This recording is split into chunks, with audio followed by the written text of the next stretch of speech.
Eastern paradigm बर'आव बरायबाय। आं Peter.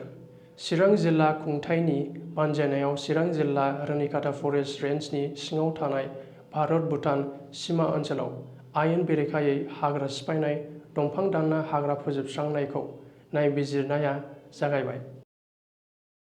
चिरां जिल्लानि उफ्रा जिल्ला बेंगिरि रिंखां मुसाहारिनि दैदेननायाव दिनै रुनिखाता हाग्रा खोन्दोनि सिङाव थानाय गोबोरखि ओनसोलाव नायबिजिरग्रा हान्जाया नुजाथि होयो आरो नायबिजिरनायखौ जागायो। जोंनि खौरांगिरिया बै ओनसोलनि हालोदखौ सेबखांना जोंनो दैथायहरो। जों नोंथांमोननो गावबागावनो बिजिरना नायनो थाखाय स्क्रिनाव जेबो सोदाङा लासे दिन्थिनाय जाबाय।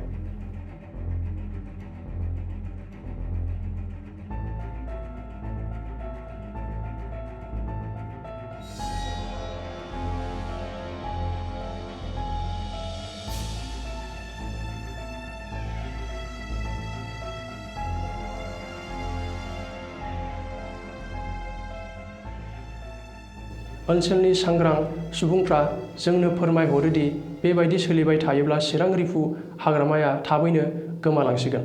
बिथांमोना हाग्रा बिफाननि मावफुं सोद्रोमा रनजित बसुमतारी आरो जिल्ला खुंथायखौ हाग्रा सिफायनायखौ होबथानो लोगोसे दंफां सिखावफोरखौ गोख्रों साजा होनो थाखाय खावलायो। दिनैनि रादाबा एसेनोसै।